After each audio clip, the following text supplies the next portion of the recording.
सुप्रभात प्रिय विद्यार्थियों।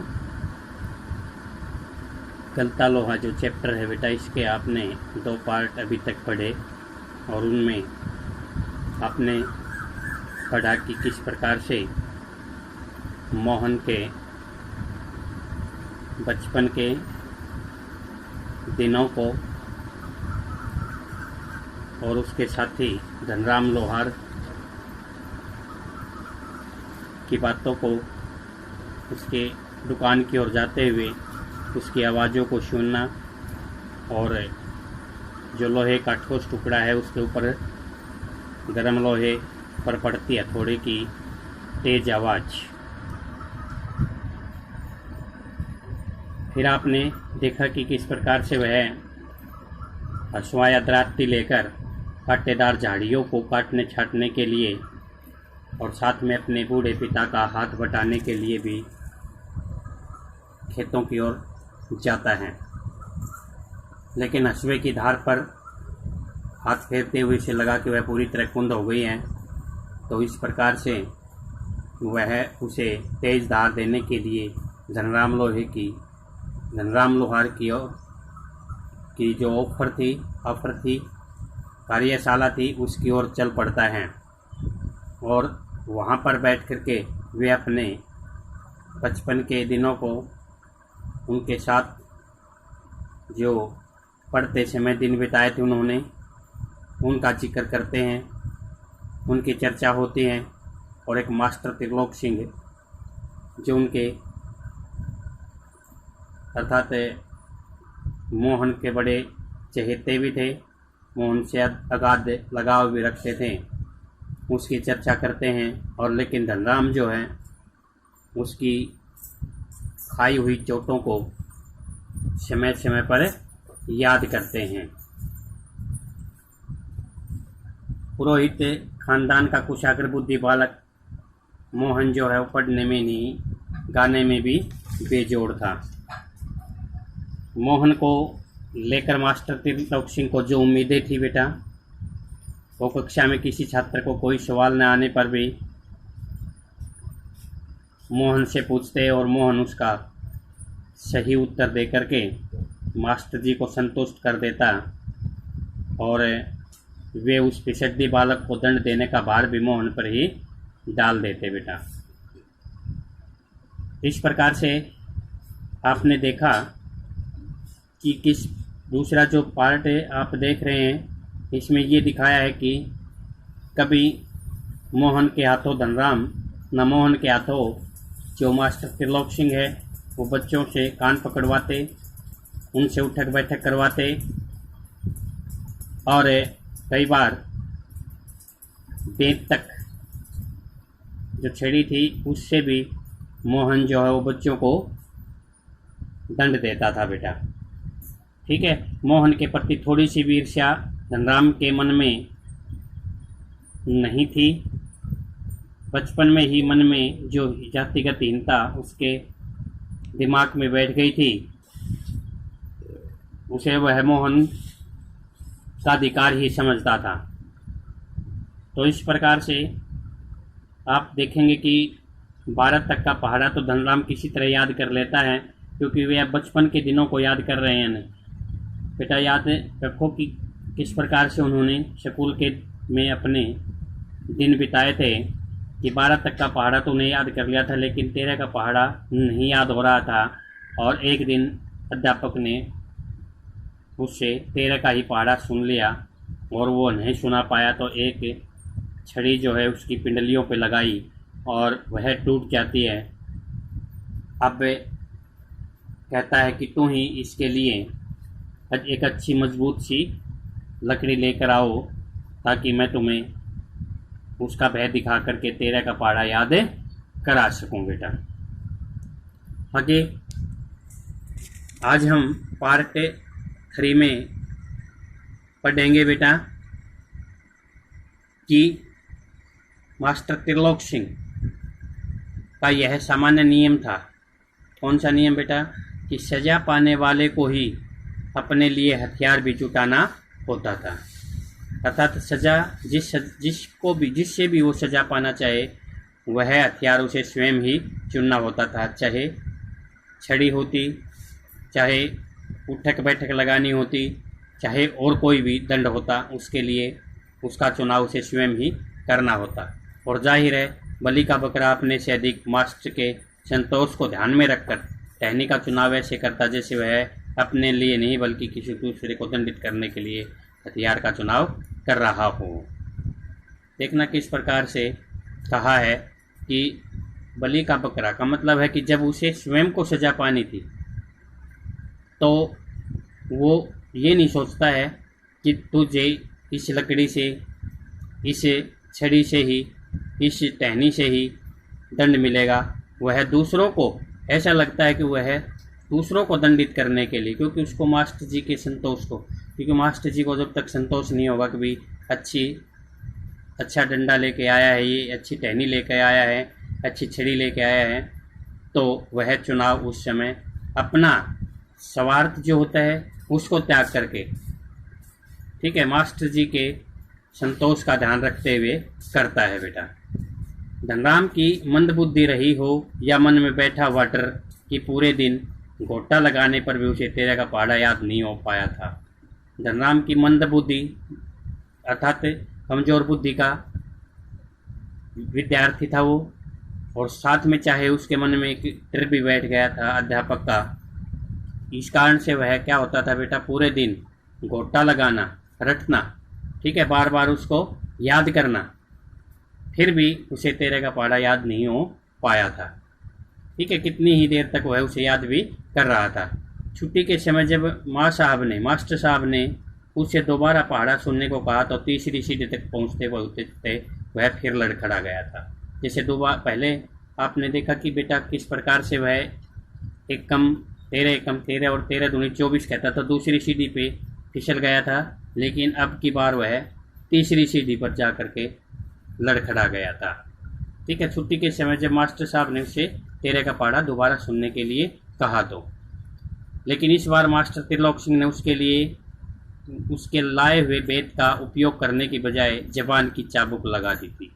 अर्थात इस बार मास्टर त्रिलोक सिंह ने जो वह अपने लिए बेत चुन कर लाया था, वो हथियार चुन के लाया था, वो टहनी चुन कर लाया था, उसका प्रयोग न करते हुए क्या किया, जबान की चाबुक लगा दी थी। जबान की चाबुक का मतलब है कि जबान से ही ऐसे शब्द कह दिए थे। ठीक है, जबान से ही उसको बुरा भला कह दिया था। क्या कह दिया था कि तेरे दिमाग में तो लोहा भरा हुआ है,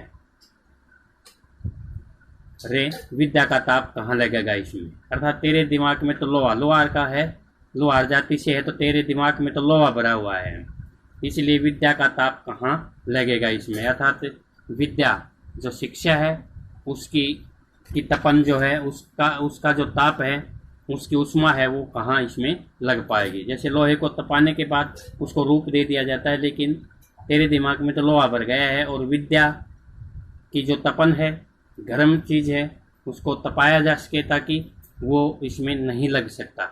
तो ये कहा है कि दिमाग में उसके लोहा भरा हुआ, क्योंकि लोहार जाति से है, तो उसने सोचा कि उसके ऊपर एक जुबान की जो चाबुक है, जुबान की के बल पर उसको बुरा भला जो कहा कि उसके मन दिमाग में तो लोहा भरा हुआ है, विद्या का ताप इसमें नहीं लगेगा। अपने थैले से 5-6 दरातियाँ निकाल कर उन्होंने धनराम को धार लगाने के लिए पकड़ा दी थी। मास्टर साहब ने 5-6 दरातियाँ निकाल करके अपने थैले से और धनराम को कहा कि भाई इस पे धार लगा लेना। किताबों की विद्या का ताप लगाने की सामर्थ्य धनराम के पिता की नहीं थी। अर्थात किताबों की विद्या का ताप लगाने की सामर्थ्य या ताकत धनराम के पिता की नहीं थी। धनराम हाथ पैर चलाने लायक हुआ ही था कि बाप ने उसे धोकने फूकने या शान लगाने के कामों में उलझाना शुरू कर दिया था। अर्थात किताबों की जो विद्या का ताप है बेटा, किताबों की शिक्षा की जो तपन है, वो धनराम का पिता नहीं लगा सकता था, वो तो धनराम को ही लगानी थी, लेकिन वह भी असमर्थ हो गया था, क्योंकि मंद बुद्धि का, कमज़ोर बुद्धि का रहने के कारण, और दूसरा मास्टर जी का डर बैठ गया था उसके मन में। तो इस प्रकार से हम देखते हैं कि कहीं न कहीं अध्यापक का डर भी, अध्यापक का भय भी विद्यार्थी को कई बार मार्ग से विचलित कर देता है।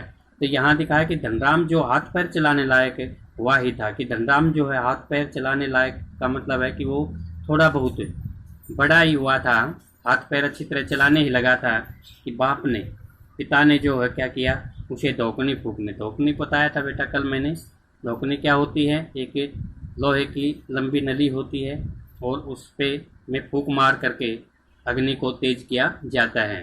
लोहार हो या सुनार हो, वो इस उपकरण का प्रयोग ज़्यादा करते हैं सान लगाने के कामों में। सान का मतलब सान लगाना, ठीक है।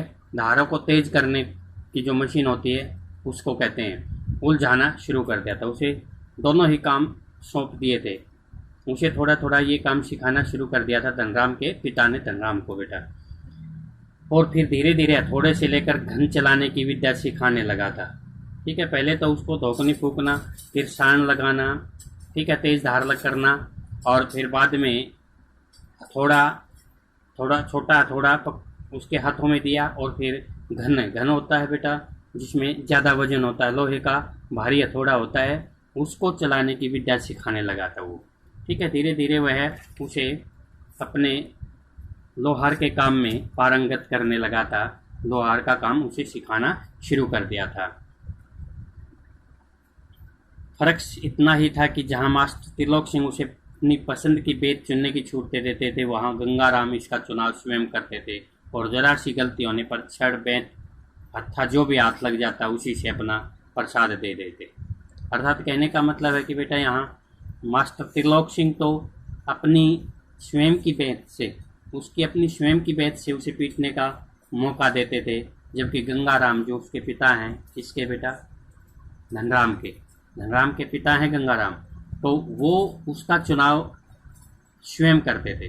अर्थात थोड़ी सी गलती होने पर तो मास्टर त्रिलोक सिंह उसे उसके द्वारा लाया गया, उसके अपने द्वारा लाया गया डंडे का, बेत का, छड़ी का इस्तेमाल करते थे, जबकि उसका पिता गंगाराम जो है वो क्या करता था बेटा, थोड़ी सी गलती हो जाती थी तो छड़ भी हो या छड़ी भी हो या बेंत हो, ठीक है, या हत्था हो जो किसी का भी कुल्हाड़ी का हो चाहे लकड़ी का बना हुआ, और जो हाथ लग जाता उसी से उसका अपना प्रसाद दे देते, जो भी हाथ लगता उससे ही उसको उसकी पिटाई कर देते थे। तो धनराम के बारे में बताया है कि बेटा कि दोनों के बारे में, दोनों के बीच में वह पिस गया था। इधर मास्टर जी की पढ़ाई उसको समझ में नहीं आ रही थी, उसका भय उसके मन में बैठ गया था, दूसरा पिता का भय भी बैठ गया था, और पिता का भय के कारण क्योंकि वह उसे अपने कार्य में जो लोहार का काम है उसमें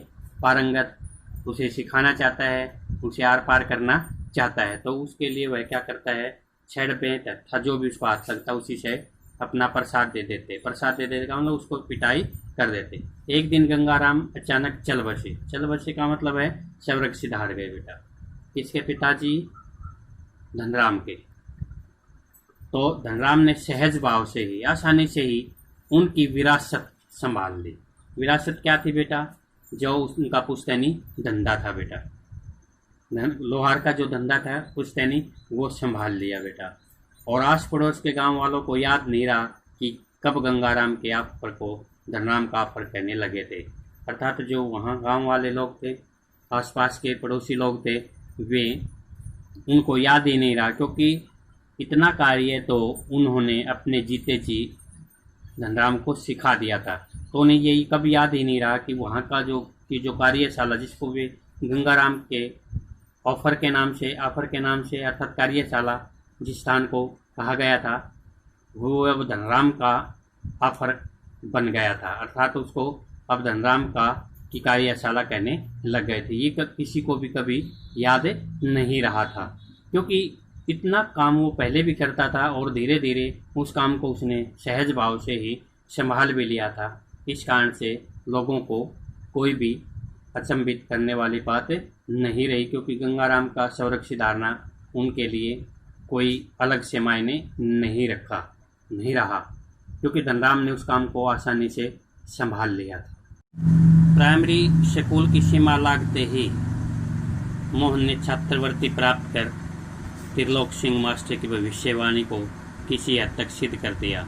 तो साधारण हैसियत वाले यजमानों की पुरोहिताई करने वाले वंशीधर तिवारी का हौसला बढ़ गया और वे भी अपने पुत्र को पढ़ा लिखा कर बड़ा आदमी बनाने का सपन देखने लगे। क्या कहा है कि बेटा किस प्रकार से कि प्राइमरी स्कूल की सीमा लांघते ही, प्राइमरी स्कूल पास करते ही वह क्या करता है बेटा, आगे कहाँ चला जाता है वो कि त्रिलोक सिंह, मास्टर त्रिलोक सिंह जो भविष्यवाणी करते थे कि भाई यह एक दिन बड़ा व्यक्ति बनेगा, बड़ा आदमी बनेगा, किसी हद तक सिद्ध कर दिया था उसको, किसी हद तक सिद्ध कर दिया था। अर्थात वो कुशाग्र बुद्धि का बालक था, ठीक है, और साधारण हैसियत वाले यजमानों की पुरोहिताई करने वाले, जो साधारण हैसियत काबिलियत रखते थे, उनका छात्रवृत्ति, छात्रवृत्ति क्या होती है बेटा, वजीफा होता है। मोहन ने वजीफा प्राप्त करके, अर्थात वजीफा किसको प्राप्त होता है, जो होशियार बच्चा होता है बेटा, तो त्रिलोक सिंह की जो भविष्यवाणी थी उसको सिद्ध कर दिया था। और साधारण से यजमानों में पुरोहिताई करके अपना गुजारा करने वाले वंशीधर उनके पिता जो थे तिवारी, उनका हौसला बढ़ गया था अब, क्योंकि उसके मन में भी कहीं ये लग रहा था पहले तो कि मोहन एक साधारण सा बच्चा है, लेकिन जब उसने वजीफा प्राप्त कर लिया, छात्रवृत्ति मिली, तो उसका भी हौसला बढ़ गया और वे भी अपने पुत्र को पढ़ा लिखा कर बड़ा आदमी बनाने का सपन देखने लगे। ठीक है, दोनों के बारे में बताया कि किस प्रकार से, क्योंकि अब हौसला बढ़ गया था, उसने छात्रवृत्ति प्राप्त कर ली थी, ठीक है, और छात्रवृत्ति प्राप्त करने के कारण अब वह भी बड़ा आदमी बनाने का उसे सपना देखने लगा था। पीढ़ियों से चले आते पैतृक धंधे ने उन्हें निराश कर दिया था, क्योंकि पीढ़ियों से, पूर्वजों से जो उन्होंने वो धंधा किया हुआ था बेटा, किसका, पुरोहिताई का, उसने अब निराश कर दिया था। अब ये उसके कारण उदास रहने लगे थे, क्योंकि उसने इतनी आमदनी का सोर्स नहीं रहा था और वो इतना कार्य अब सफलतापूर्वक नहीं चल पा रहा था। इस कारण से वे निराश रहने लगे थे। दान दक्षिणा के बुत्ते पर वे किसी तरह परिवार का आधा पेट भर पाते थे, अर्थात उन्हें क्या मिलता था बेटा, दान दक्षिणा। जो दान दक्षिणा उन्हें मिलती थी उससे केवल परिवार का ही आधा पेट भर पाते थे। मोहन पढ़ लिखकर वंश का दरिद्र मिटा दे, यह उनकी हार्दिक इच्छा थी। दारिद्र्य, गरीबी, मोहन पढ़ लिखकर वंश का, ठीक है, उनके वंश का क्या मिटा देगा बेटा, क्या मिटा देगा, उनकी गरीबी मिटा देगा, दारिद्र्य मिटा देगा, यह उनकी हार्दिक इच्छा थी, उनके मन की इच्छा थी, उनके हृदय की इच्छा थी।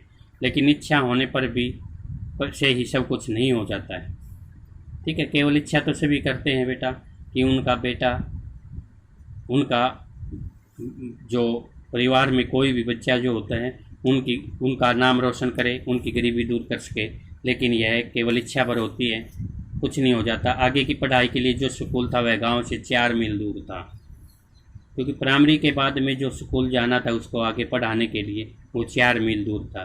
2 मील की चढ़ाई के अलावा, 2 मील की तो चढ़ाई थी ऊंची पहाड़ी पर, और उसके बाद अलावा बरसात के मौसम में रास्ते में पड़ने वाली नदी की समस्या लगती, ठीक है। 2 मील तो सीधी ऊंची चढ़ाई, और दूसरा बरसात के मौसम में रास्ते में पड़ने वाली नदी की समस्या। बीच रास्ते में 4 मील की दूरी के रास्ते में एक नदी भी पड़ती थी जो बरसात के मौसम में पानी से भर जाती थी। तो भी वंशीधर ने हिम्मत नहीं हारी, उसके पिता ने हिम्मत नहीं हारी, मोहन के पिता ने, और लड़के का नाम स्कूल में लिखा दिया। कहाँ लिखवा दिया बेटा, 4 मील दूर जो उनके गांव से था, जहाँ से चढ़ाई भी चढ़नी थी 2 मील की और नदी को भी पार करना था। बालक मोहन लंबा रास्ता तय कर स्कूल जाता और छुट्टी के बाद थका मांदा घर लौटता तो पिता पुराणों की कथाओं से विद्या वैश्यनी बालकों का उदाहरण देकर उसे उत्साहित करने की कोशिश करते हैं। क्या कहा है बेटा कि बालक, देखो छोटा बच्चा था, उसको इतना रास्ता तय पहले कभी नहीं किया था, तो स्कूल भी जाता, लेकिन छुट्टी के बाद जब वह थक हार जाता, थका मांदा का मतलब है थक हार करके घर लौटता, तो पिता पुराणों की कथाओं से, पुराणों की कथाएं उसे सुनाते और क्या कहते कि विद्या में रुचि लेने वाले बालकों का उदाहरण देते, विद्या वैश्यनी, विद्या में रुचि रखने वाले बालकों का उदाहरण देकर उसका उत्साह बढ़ाने की कोशिश करते, ठीक है। क्योंकि पुराणों की कथाओं से बच्चों में बेटा एक प्रकार से विशेष लगाव होता है, वे उसको अच्छी तरह से समझ पाते हैं। लेकिन अब यहाँ थोड़ा सा हम देखना चाहेंगे कि वो पहले कभी इतनी दूर नहीं गया था, तो वो थका हारा जब घर पहुँचता तो पिता कोशिश करते उसका हौसला बढ़ाने की, उसको उत्साहित करने की। वर्षा के दिनों में नदी पार करने की कठिनाई को देखते हुए वंशीधर ने नदी पार के गांव में एक यजमान के घर पर मोहन का डेरा तय कर दिया था। क्योंकि वर्षा के दिनों में नदी पार करने की कठिनाई की, वर्षा के दिनों में नदी में पानी ज़्यादा आ जाएगा और कठिनाई होगी उसको पार करने में, तो वंशीधर ने उस गांव में, नदी पार एक गांव में एक यजमान के घर, जो उनका शिष्य था, उनके घर में मोहन का डेरा तय कर दिया था कि मोहन वहीं पर रहने लग गया था, उनके घर पे ही निवास करने का फैसला कर लिया था। घर के अन्य बच्चों की तरह मोहन खा पी कर स्कूल जाता और छुट्टियों में नदी पार होने पर गांव लौट आता था।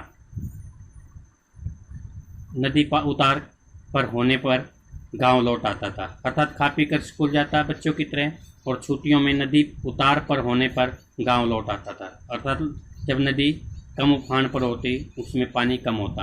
संयोग की बात एक दिन की कि एक बार छुट्टी के पहले दिन जब नदी का पानी उतार पर ही था और मोहन कुछ घसियारों के साथ, घसियारे होते बेटा घास खोदने वाले, जो पशुओं के लिए लेकर आते हैं बेटा घास, उनके साथ नदी पार कर घर आ रहा था। ठीक है, संयोग की बात, अचानक जो बात होती है उसके बारे में बताया है कि छुट्टी के पहले दिन जब नदी का पानी उतार पर था, पानी उतरा हुआ था, अर्थात पानी जब नदी में पानी नहीं होता था तो वह अपने गांव लौट आता था, और पानी जब उफान पे होता था तो वह कहाँ चला जाता था बेटा, जो उसके यजमान के घर पे उसका डेरा लगाया होता वहाँ पहुँच जाता था। तो एक दिन मोहन कुछ घसियारों के साथ नदी पार करके आ रहा था, तो पहाड़ी के दूसरी ओर भारी वर्षा होने के कारण, पहाड़ी के दूसरी ओर क्या हो गया था, पहाड़ी के दूसरी ओर तेज़ बारिश हो गई थी। इस कारण से क्या हो गया था, नदी का पानी अचानक बढ़ गया था। पहले नदी की धारा में झाड़ झंखाड़ और पात पतेल आने शुरू हुए तो अनुभवी घसियारों ने तेजी से पानी को काट कर आगे बढ़ने की कोशिश की।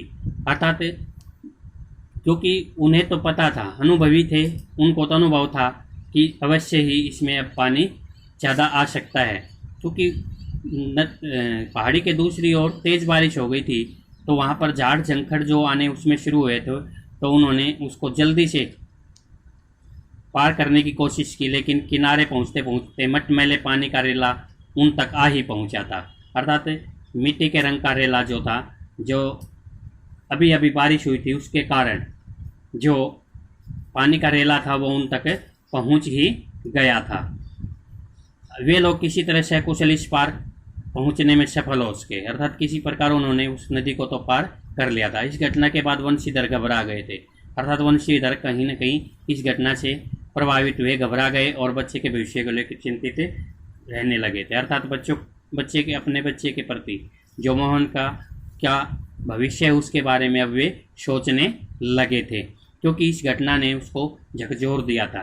बेटा यहाँ तक आपने पढ़ा, तो छोटे जो क्वेश्चन आपने अभी तक 2 पार्ट में किए हैं, अब तीसरे पार्ट के आधार पे प्रश्न नोट करेंगे आगे कि धनराम के पिता का क्या नाम था। आज ही पढ़ाया हमने, उसमें आया है धनराम के पिता का क्या नाम था। मोहन ने मास्टर त्रिलोक सिंह की कौन सी भविष्यवाणी को सिद्ध कर दिखाया था। अगला प्रश्न है रमेश किस नगर में नौकरी करता था।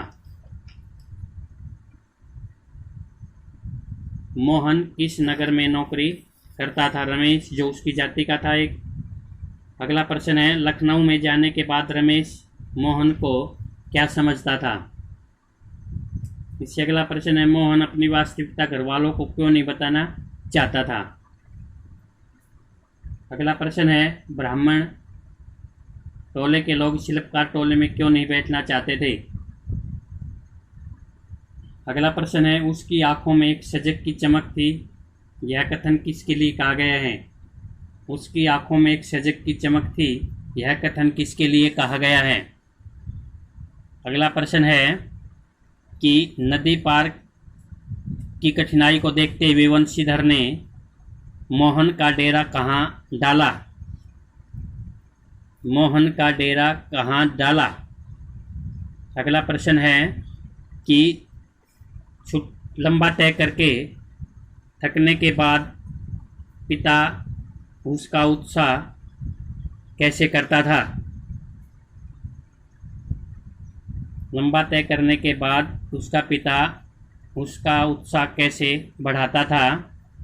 और अगला प्रश्न है बेटा कि जो मोहन पढ़ लिख कर वंश का दरिद्र मिटा देगा, यह किसकी हार्दिक इच्छा थी। मोहन पढ़ लिख कर वंश का दारिद्र्य मिटा देगा, यह किसकी हार्दिक इच्छा थी बेटा। ठीक है बेटा, इन प्रश्नों को आपने करना है जो आज आपने पाठ पढ़ा है उस आधार पे। ओके बेटा, थैंक यू।